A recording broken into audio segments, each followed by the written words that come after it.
AP CM చంద్రబాబుపై BRS నేత హరీష్ రావు ఆగ్రహాన్ని వ్యక్తం చేశారు. తెలంగాణ సాగునీటి ప్రాజెక్టుల నిర్మాణాన్ని ఆయన తీవ్రంగా వ్యతిరేకించారని అన్నారు.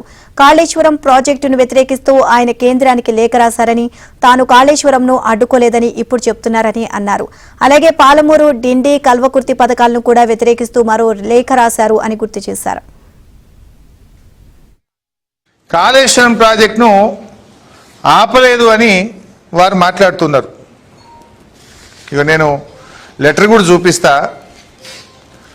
13/6/2018 13/6/2018 నాడు అప్పుడు చంద్రబాబు నాయుడు గారే ఆంధ్రప్రదేశ్ ముఖ్యమంత్రి.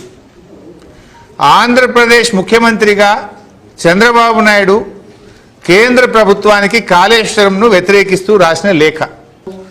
మీరు కాళేశ్వరం ప్రాజెక్టుకు అనుమతులు ఇవ్వడం పట్ల మా తీవ్రమైన విచారాన్ని వ్యక్తం చేస్తున్నాము. ఒకటి. రెండోది ఏమంటున్నారు ఇందులో,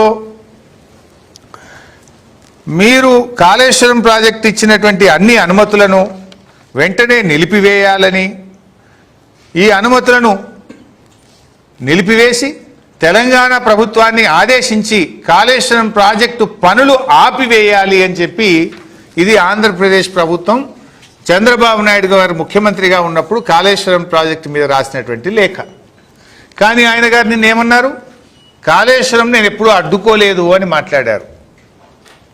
అంటే ఏంది, దీని పేరు మీద బంకచెర్ల గోదావరి ప్రాజెక్టు మీద 200 టీఎంసీలు తీసుకుపోదామని చూస్తున్నారు. ఇది 8 ఫిబ్రవరి 2016. ఇది చంద్రబాబు నాయుడు గారు ప్రభుత్వం కేంద్రానికి రాసిన లేఖ. ఇందులో కూడా చాలా స్పష్టంగా మన పాలమూరు ఎత్తిపోతల పథకాన్ని, దిండి ఎత్తిపోతల పథకాన్ని, కల్వకుర్తిని అపోజ్ చేస్తూ రాశారు.